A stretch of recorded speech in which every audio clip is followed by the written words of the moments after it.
ಪರವಾಗಿಲ್ಲ, ಮಿಲ್ಗಿಂತ ನಿನ್ ಕೈಯೇ ಇನ್ನೂ ಜೋರಾಗಿದೆ. ಗೌರಮ್ಮವ್ರೆ, ನಿಮ್ಗೆ ಹೇಳಿರ್ಲಿಲ್ವಾ ನಾನು ನಮ್ಮೂರಲ್ಲಿ ರಾಗಿ ಎಲ್ಲ ಬೀಸೋ ಅಭ್ಯಾಸ ನನಗಿದೆ ಅಂತ? ಅಲ್ಲ, ನಿಮಗೆ ಹೊಲನೇ ಇಲ್ಲ ಅಂತಿದ್ದೆ. ಇಷ್ಟೊಂದು ರಾಗಿ ಬೀಸೋ ಅಷ್ಟು ರಾಗಿ ಎಲ್ಲಿ ಸಿಕ್ತಿತ್ತು ಮತ್ತೆ? ಅಯ್ಯೋ, ಬೀಸ್ತಿದ್ದೆ ಅಂದರೆ ನಮ್ಮ ಮನೇಲಲ್ಲ, ನಿಮ್ಮಂಥ ಸಾಹುಕಾರ ಮನೇಲಿ. 10 ಸೇರು ರಾಗಿ ಬೀಸಿದ್ರೆ ಅವ್ರು 1 ಪಾವ್ ರಾಗಿ ಹಿಟ್ಟು ಕೊಡೋರು. ನಮಗಷ್ಟು ಸಾಕಾಗ್ತಾ ಇರಲಿಲ್ಲ. ಅದಕ್ಕೆ ಒಂದ್ಸಲ 40 ಸೇರು ಬೀಸಿದ್ದೆ, 4 ಪಾವ್ ರಾಗಿ ಹಿಟ್ಟು ತಂದಿದ್ದೆ. ಆಗ ನಮ್ಮನೇಲಿ ಹಬ್ಬನೇ ಆಗ್ಬಿಟ್ಟಿತ್ತು. ಆಗ ನಾನು, ನನ್ನ ತಂಗಿರು, ತಮ್ಮ ಎಲ್ಲರೂ ಹೊಟ್ಟೆ ತುಂಬ ಊಟ ಮಾಡಿದ್ವಿ.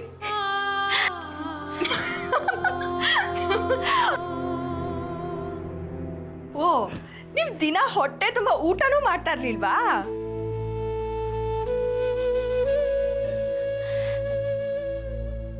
ಇಲ್ಲ.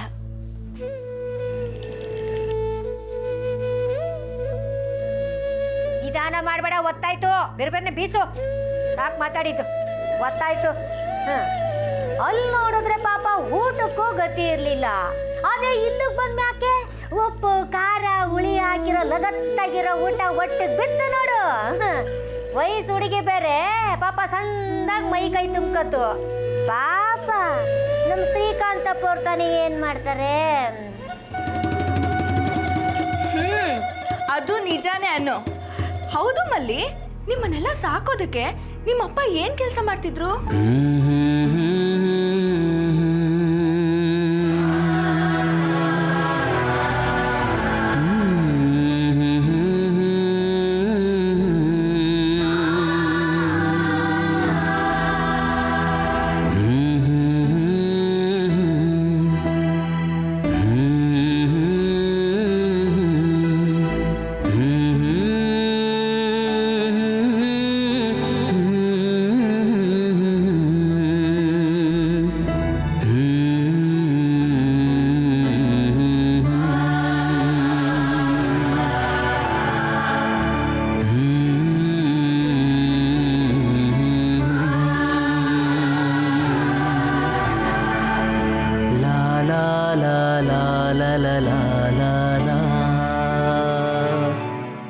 ಶ್ರಾವಣಿ, ಅವಳ ಹತ್ರ ಏನೇ ಹರಟೆ ನಿಂದು ಕೆಲಸ ಮಾಡಕ್ ಬಿಡು ಅವಳಿಗೆ. ಇಲ್ಲಾಂದ್ರೆ ಕೆಲಸ ಬೇಗ ಆಗಲ್ಲ. ಮಾಡು.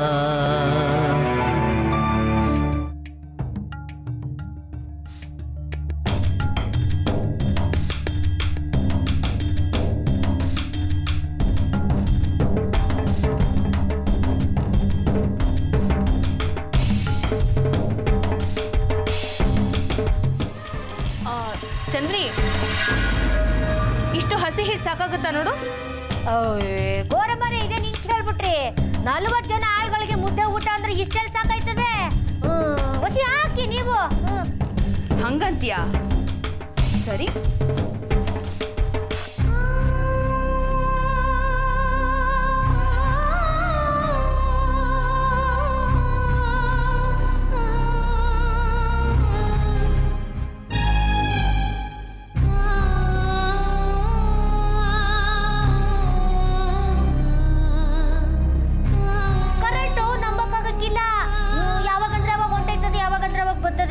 ಈಗೂ ಬೇಕು, ನಾಳೆಗೂ ಬೇಕಾಯ್ತದೆ.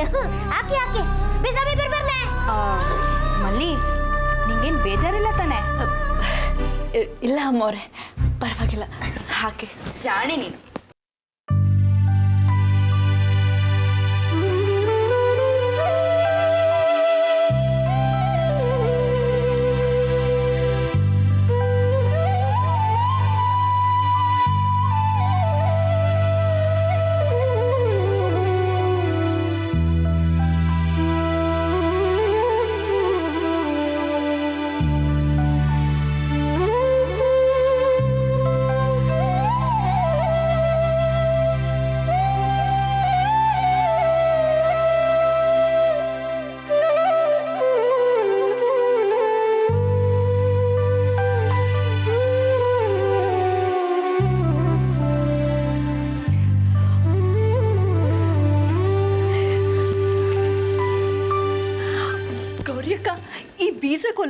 ರಾಗಿನ ಎಷ್ಟು ಚೆನ್ನಾಗಿ ಬೀಸಿದೆ ನೋಡು.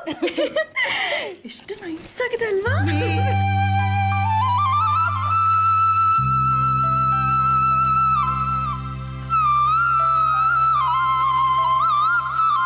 ಗೌರಿಯಕ್ಕ ನಾನೊಂದ್ಸಲ ಹಾಕ್ಲಾ? ಅಯ್ಯೋ ಅದನ್ನ ಕೇಳ್ಬೇಕೇನೆ, ಹಾಕು. ಕೊಡು. ಜಾಸ್ತಿ ಜಾಸ್ತಿ ಹಾಕು.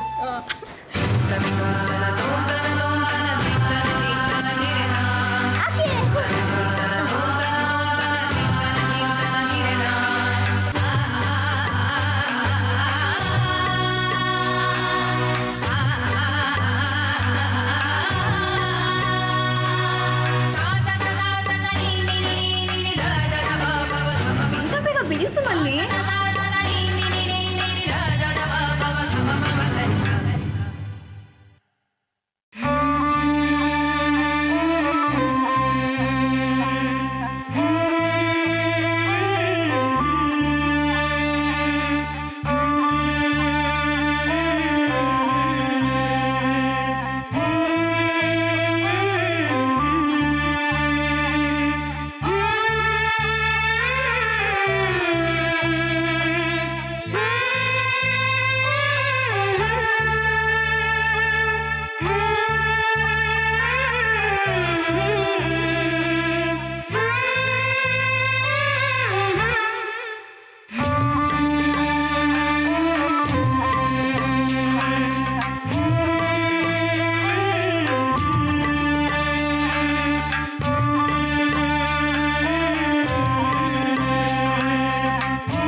ನಾನು ಇದುವರೆಗೂ ಬೀಸೋ ಕಲ್ಲು ಹೇಗಿರುತ್ತೆ ಅಂತ ನೋಡೇ ಇರ್ಲಿಲ್ಲ.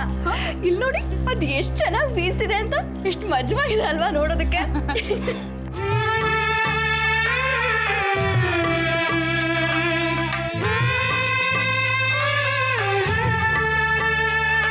ಗೌರಿ ಅಕ್ಕ, ಇನ್ನೂ ಸ್ವಲ್ಪ ರಾಗಿ ಹಾಕ್ಲಾ?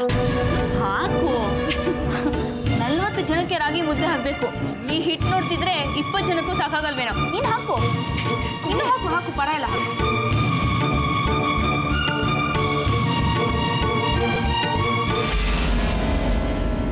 ಸ್ವಲ್ಪ ಬೇಗ ಬೇಗ ಮಾಡು ಮಲ್ಲಿ.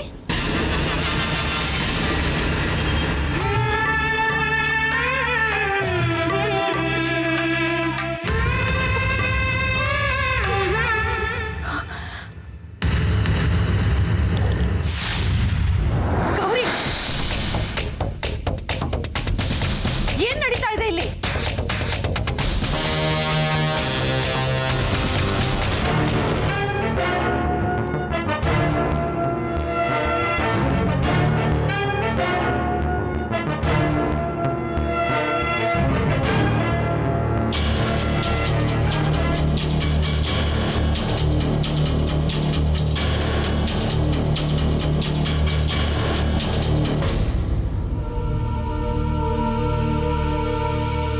ಏನ್ ಮಾಡ್ತಾ ಇದ್ದೀರಾ? ಅಮ್ಮ, ಅದು ಆಳುಗಳಿಗೆ ಮುದ್ದೆ ಊಟಕ್ಕೆ. ಮುದ್ದೇನಾ? ಅಮ್ಮ, ಅದು ಹೊಲದಲ್ಲಿ ಆಳುಗಳಿಗೆ. ಹೊಲದಲ್ಲಿ ಆಳುಗಳಿಗೆ? ಅದೇ ಇವತ್ತು ಭತ್ತ ನಾಟಿ ಇತ್ತಲ್ಲ ಅವರೇ. ಭತ್ತ ನಾಟಿನ?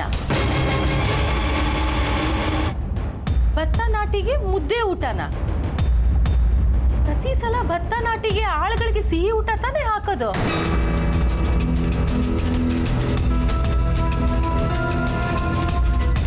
ಯಾಕೆ ಚಂದ್ರಿ, ಇಷ್ಟು ವರ್ಷದಿಂದ ಈ ಮನೇಲಿ ಇದೆಯಾ? ನಿನಗೂ ಈ ಮನೆ ಪದ್ಧತಿ ಗೊತ್ತಿಲ್ವಾ?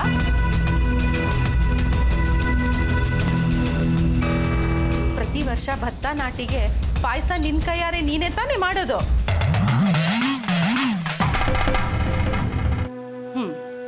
ಅಡಿಗೆ ಮನೆ ವಿಷಯ ನಿನ್ನನ್ನು ಕೇಳಿ ಏನು ಪ್ರಯೋಜನ ಇಲ್ಲ ಬಿಡು.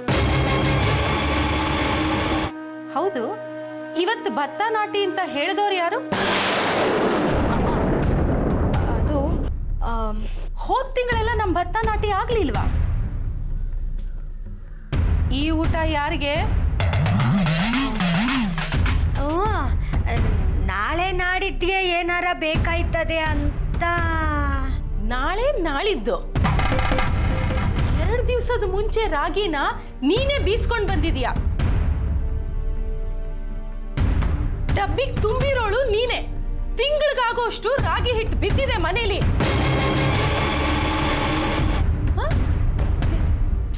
ನಿಜ ಹೇಳಿ, ನಿಜ ಹೇಳಿ, ಏನ್ ನಡೀತಾ ಇದೆ ಇಲ್ಲಿ?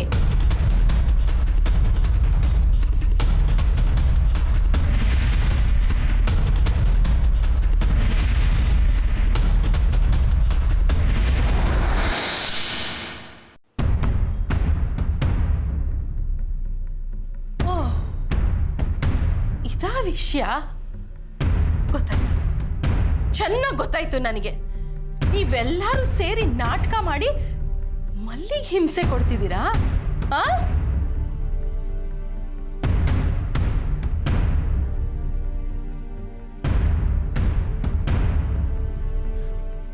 ಅವಳು ಏನ್ ತಪ್ಪು ಮಾಡಿದಾಳೆ? ಅವಳು ಏನ್ ಅನ್ಯಾಯ ಮಾಡಿದಾಳೆ ಅಂತ ಈ ರೀತಿ ಮಾಡ್ತಿದ್ದೀರಾ? ಅವಳಿಗೆ ಯಾಕೆ ಮೃಗಗಳ ತರ ನಡ್ಕೋತಿದ್ದೀರಾ? ನಿಮ್ಗೆ ಯಾರಿಗೂ ಮನುಷ್ಯತ್ವನೇ ಇಲ್ವಾ? ಅವಳು ಈ ಮನೆಗೆ ಒಳ್ಳೇದನ್ನ ಮಾಡಕ್ ಬಂದಿದ್ದಾಳೆ ಅಂತ ಅವಳಿಗೆ ಯಾಕೆ ಈ ರೀತಿ ಹಿಂಸೆ ಕೊಡ್ತಿದ್ದೀರಾ? ನೀವು ಮಾಡಿದ್ದೇ ಸರಿ, ನೀವು ಆಡಿದ್ದೇ ಆಟ ಅಂತ ಅನ್ಕೋಬಿಡಿ. ಮೇಲೊಬ್ಬ ನೋಡ್ತಾ ಇರ್ತಾನೆ.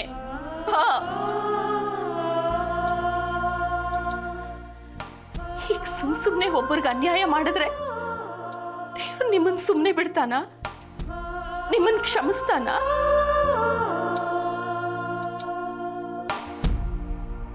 ಎಲ್ರಿಗೂ ಒಳ್ಳೇದಾಗ್ಲಿ, ನೆಮ್ಮದಿ ಸಿಗ್ಲಿ ಅಂತ ದೇವಸ್ಥಾನಕ್ಕೆ ಹೋಗಿ ಬರೋದ್ರಲ್ಲಿ ಇಷ್ಟೆಲ್ಲ ಮಾಡಿದಿರಲ್ಲ.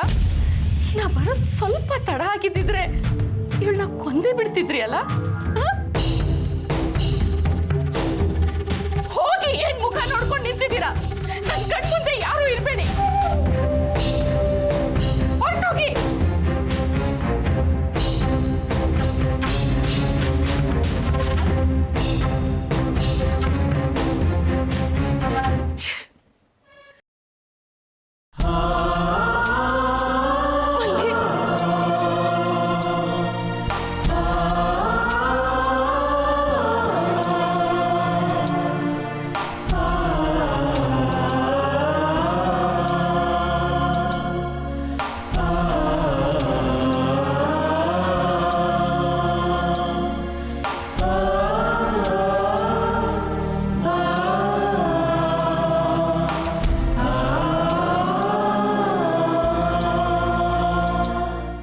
ದೊಡ್ಡಮ್ಮ ಅವರೇ, ನಿಮಗೆ ಫೋನ್ ಬಂದಿದೆ. ನೀ ಹೋಗು. ಹಲೋ ಹಲೋ ಅಮ್ಮ, ನಾನು ಮಾತಾಡ್ತಿರೋದು.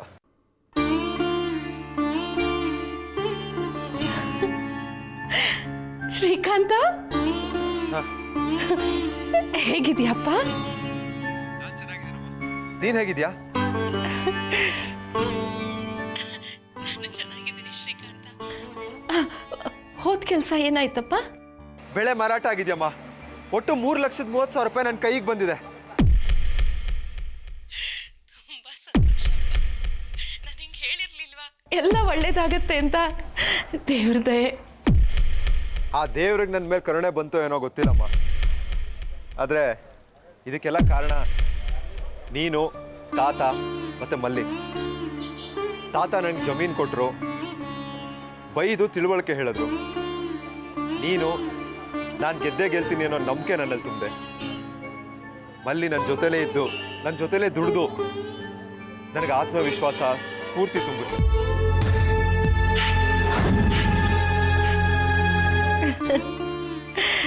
ನಿನ್ನ ಮಾತು ಕೇಳಿ ಎಷ್ಟು ಸಂತೋಷ ಆಗ್ತಿದೆ ಗೊತ್ತಾ ಶ್ರೀಕಾಂತ? ಈ ಸುದ್ದಿ ತಾತಂಗೆ ಮಲ್ಲಿಗೆ ಹೇಳಿದ್ರೆ ನನಗಿಂತ ಸಂತೋಷ ಪಡ್ತಾರೆ ಕಣೋ. ಇಲ್ಲಿ ಒಂದು ಬಾಡಿಗೆ ಮನೆ ಹುಡುಕ್ತಿದ್ದೀನಮ್ಮ. ಮನೆ ಸಿಕ್ಕಿದ ತಕ್ಷಣ ಮಲ್ಲಿನ ಕರ್ಕೊಂಡು ಇಲ್ಲಿಗೆ ಬಂದ್ಬಿಡ್ತೀನಿ. ಅಂದಾಗೆ ಮಲ್ಲಿ ಹೇಗಿದ್ದಾಳೆ? ಅಲ್ಲೇ ಇದ್ದಾಳ? ಅವಳಿದ್ರೆ ಫೋನ್ ಕೊಡಮ್ಮ, ಮಾತಾಡಬೇಕು ಅನಿಸ್ತಿದೆ. ಅದು ಸರಿ, ನೀನೇ ಅವಳಿಗೆ ವಿಷಯ ಹೇಳ್ಬಿಡಮ್ಮ. ಖಂಡಿತ ತಿಳಿಸ್ತೀನಿ, ಈಗಲೇ ತಿಳಿಸ್ತೀನಿ ಕಣೋ.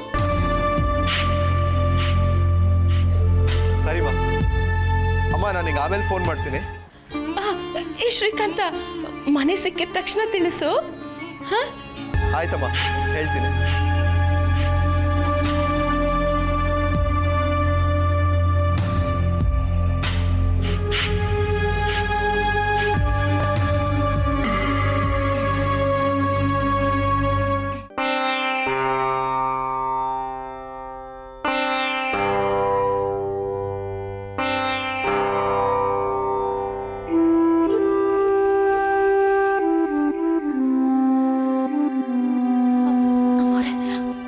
ಕೂತ್ಕೋ.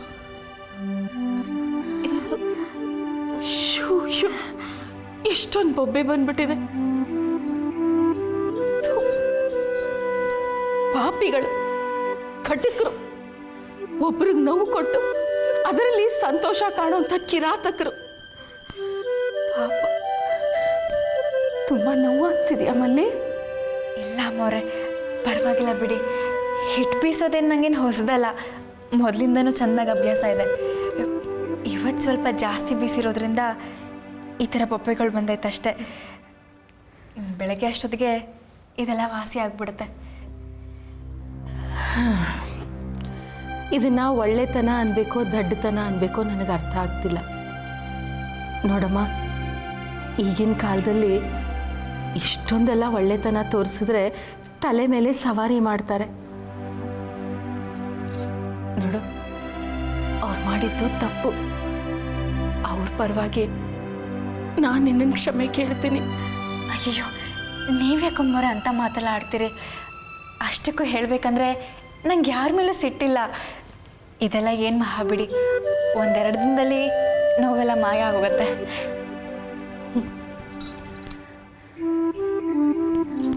ನೀನು ಇನ್ನೂ ಊಟ ಮಾಡಿಲ್ಲ ಅಲ್ಲ?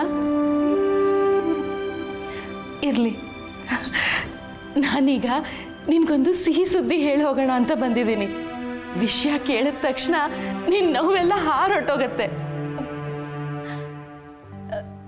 ಸಂತೋಷ ಸುದ್ದಿನ? ಹೌದು, ನೀನು ಶ್ರೀಕಾಂತ ಕಷ್ಟಪಟ್ಟು ಬೆಳೆ ಬೆಳೆದಿದ್ರಲ್ಲ, ಅದು ಒಳ್ಳೆ ಬೆಲೆಗೆ ಮಾರಾಟ ಆಗಿದೆಯಂತೆ. ಶ್ರೀಕಾಂತಂಗೆ ಕೈ ತುಂಬ ಹಣ ಸಿಕ್ತಂತೆ. ಹೌದಾ? ಈಗ ತಾನೇ ಶ್ರೀಕಾಂತ ಫೋನ್ ಮಾಡಿದ್ದ. ಪಾಪ, ಹುಡುಗಿ ಬೆಳಗ್ಗಿಂದ ಬೇಜಾರು ಮಾಡ್ಕೊಂಡಿದ್ದಾಳೆ. ವಿಷಯ ತಿಳಿಸೋಣ ಅಂತ ತಕ್ಷಣ ಬಂದೆ. ಅಪ್ಪ ಅಮ್ಮವ್ರೆ, ಎಂಥ ಒಳ್ಳೆ ಸುದ್ದಿ ಹೇಳಿದ್ರಿ. ನಿಜ ಹೇಳಬೇಕಂದ್ರೆ ಈ ಸುದ್ದಿ ಕೇಳಿ ಈ ನೋವೆಲ್ಲ ಮಾಯನೇ ಆಗೋಯ್ತು. ಇನ್ನು ಏನೇನು ಹೇಳ್ದ ಗೊತ್ತಾ ನಮ್ಮ ಶ್ರೀಕಾಂತ? ಮಲ್ಲಿನೇ ನನ್ನ ಬಾಳಲ್ಲಿ ಸ್ಫೂರ್ತಿ ತುಂಬಿಸಿದ್ದು, ಮಲ್ಲಿನೇ ನನ್ನಲ್ಲಿ ಆತ್ಮವಿಶ್ವಾಸ ತುಂಬಿಸಿದ್ದು. ಇವತ್ತು ನಾನು ಸಂತೋಷವಾಗಿದ್ದೀನಿ ಅಂದರೆ ಅದಕ್ಕೆ ಮಲ್ಲಿನೇ ಕಾರಣ ಅಂದ. ಹಾಗೆ ಹೇಳಿದ್ರೆ ಚಿಕ್ಕ ಯಜಮಾನ್ರು. ಅಮ್ಮವ್ರೆ, ಯಾವಾಗ ಬರ್ತಾರಂತೆ ಅವರು? ಆದಷ್ಟು ಬೇಗ ಬರ್ತೀನಿ ಇಂದ. ಈಗ ಸಂತೋಷನಾ? ಓ, ತುಂಬಾನೇ ಸಂತೋಷ ಆಯ್ತು. ಹಾಗಾದ್ರೆ ಇದೇ ಖುಷಿಲಿ ಹೊಟ್ಟೆ ತುಂಬ ಊಟ ಮಾಡ್ತೀಯಾ?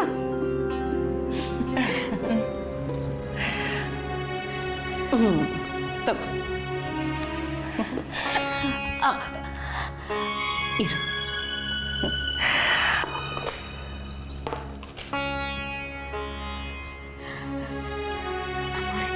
ಬೇಡ ಅಮ್ಮವ್ರೆ, ನೀವು ನನಗೆ ತಿನ್ಸದ ಬೇಡ. ಏಕೆ, ನಾನು ತಿನ್ನಿಸ್ಬಾರ್ದಾ? ತಗೋ.